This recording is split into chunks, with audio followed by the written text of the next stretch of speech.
चलिए भाई, मुनाफे की तैयारी की ओर बढ़ते हैं और आज बहुत ही इंटरेस्टिंग दिन होगा क्योंकि यूएस मार्केट में जो कल सेल ऑफ हुआ है उसका कितना असर हमारे ऊपर पड़ेगा ये देखना होगा। और बहुत सारी जो स्टॉक स्पेसिफिक खबरें और ब्रोकरेज रिपोर्ट्स हैं उस पर कैसे मार्केट रिएक्ट करेगा, ये सब कुछ आज डिस्काउंटिंग करनी है इसमें। अनुज, गुड मॉर्निंग, कैसा लग रहा मूड आज?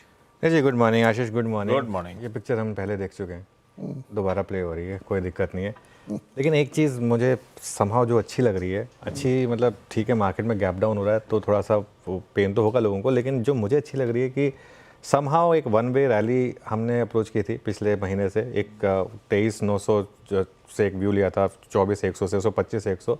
मंडे को हमने प्रॉफिट बुकिंग की एक कॉल ली थी कि अब थोड़ा सा प्रॉफिट बुक करके एक बार साइड में बैठ जाएं, क्योंकि फीलिंग आ रही थी वो कि मार्केट में कुछ शायद अब ज़रूरत है एक कंसोलिडेशन या करेक्शन की। और अगर आपने 1000 पॉइंट की तेज़ी भुना ली है, और वैसे वो 13 दिन के करीब का मामला था, कल कहने को 14 दिन हो गए 1 पॉइंट के ग्रीन में होने से, लेकिन वो एक मतलब एक मुझे लग रहा था कि बस अब ये यहाँ पर एक बार के लिए प्रॉफिट आप बुक कर लें। 1000 पॉइंट की रैली और पूरी 1000 पॉइंट की रैली के बाद मंडे को एक व्यू लिया कि प्रॉफिट बुक करें। अब क्या करना है? अब देखिए, प्रॉफिट बुक करने का एक बड़ा एडवांटेज क्या होता है, स्पेशली अगर आपने तेज़ी में पैसा बनाया होता है। अगेन ट्रेडिंग पोजीशंस की बात हो रही है यहाँ पर, फिर आप रेडी होते हैं दोबारा एंट्री करने के लिए। जिन्होंने प्रॉफिट बुक किया अब वो तैयार रहें, अपना कैश तैयार रखें, वापस मौका मिलने वाला है, वापस मौका मिलने वाला है। जैसे मैंने कहा कि ये स्टोरी हम पहले भी देख चुके हैं, ये पिक्चर पहले भी प्ले आउट हो चुकी है, ये पिक्चर वही करेगी जो पिछली बार भी इसने किया था। ये फिर आपको एक मौका देगी एंट्री का। 10 और 20 डे एक्सपोनेंशियल मूविंग एवरेज के जितना करीब खरीदेंगे उतना आपका रिस्क रिवॉर्ड फेवर में होगा।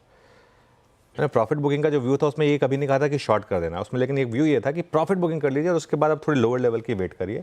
अब वो लोअर लेवल मिल रहा है तो बाय करने की कोशिश करेंगे। फिर वहाँ पर 10 डेमा कहाँ पर है? 25,028 पर, और 20 डेमा कहाँ पर है? 24,861 पर।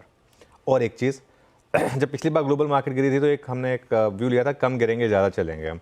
वो हुआ, हमारी मार्केट गिरी कम और चली ज़्यादा। सबसे पहले ऑल टाइम हाई लगाया उसने। इस बार भी वही एक सवाल है कि इस बार भी क्या हम कम गिरेंगे ग्लोबल मार्केट के चलते और ज़्यादा चलेंगे? जैसे जापान 4% गिर गया, उतना तो हम नहीं गिरने वाले, उसमें तो बहुत क्लियर हूँ मैं। तो गिरेंगे हम कम, चलेंगे हम ज़्यादा। यूएस में जो गिरावट आई है वो purely and purely Nasdaq driven है, और नैस्डैक में भी लार्जली एनवीडिया ड्रिवन है। इतिहास में किसी भी कंपनी ने इतना मार्केट कैप लूज़ नहीं किया जितना कल एनवीडिया ने किया। तो ये तब हो जाता है ना, जब एक स्टॉक आपका इतना बड़ा कंपोनेंट बन जाता है मार्केट में, तो ये हमेशा इस तरीके के रिस्क रहते हैं। यूएस में फिर से बात हो रही है मंदी के खतरे की, लेकिन मुझे लग रहा है वहाँ पर भी एक मौका है। वहाँ पर भी फिर फेड के ऊपर प्रेशर डाला जा रहा है कि अब आपको रेट कट करना ही करना है, अब कोई ऑप्शन नहीं बचा आपके पास रेट कट करने के अलावा। और इन सब का फ़ायदा क्या है हमारे लिए?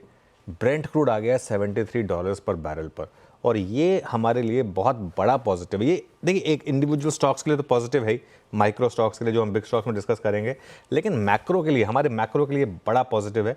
और हमारी इतनी कंपनियां हैं जिन पर क्रूड का डायरेक्ट इम्पैक्ट है। कितनी कंपनियों में तो 40 से 50% रॉ मटेरियल सिर्फ क्रूड है। इंडिगो हो गया, एशियन पेंट्स हो गया, पिडिलाइट हो गया, लीवर हो गया, इवन बड़े स्टॉक्स में ऑयल मार्केटिंग कंपनीज हो गई, ये सब है। मुझे लग रहा है कि आज एक ये स्पेस है जहाँ पर वैसे भी इन स्पेस में काफ़ी बड़े मूव्स रहे हैं, यहाँ पर आप फोकस कर सकते हैं।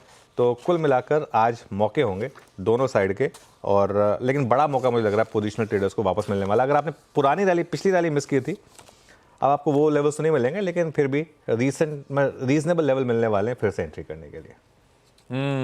चलिए भाई, ड्यू था एक करेक्शन जिसकी मंडे को बातचीत भी हुई थी, और उसके बाद समीकरण थोड़े से बिगड़े ही रहे, और इवेंचुअली आज शायद वाकई ये गैप डाउन की, अच्छे खासे गैप डाउन की हम कर रहे हैं तैयारी। और वजह है थोड़ा सा बिगड़ता ग्लोबल मूड।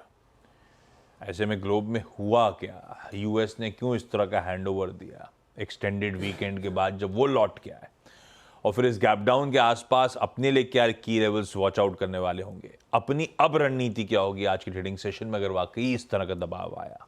ये सब सवाल सबके जहन में होंगे, इसी के आंसर्स ढूंढेंगे आज के इस मुनाफे की तैयारी में। लेकिन शुरुआत टॉप हेडलाइंस के साथ। इंडिया की मार्केट न्यूज का हेडक्वार्टर, सटीक एनालिसिस, मार्केट का हर इंसाइट, बिगेस्ट मार्केट वॉइसेस,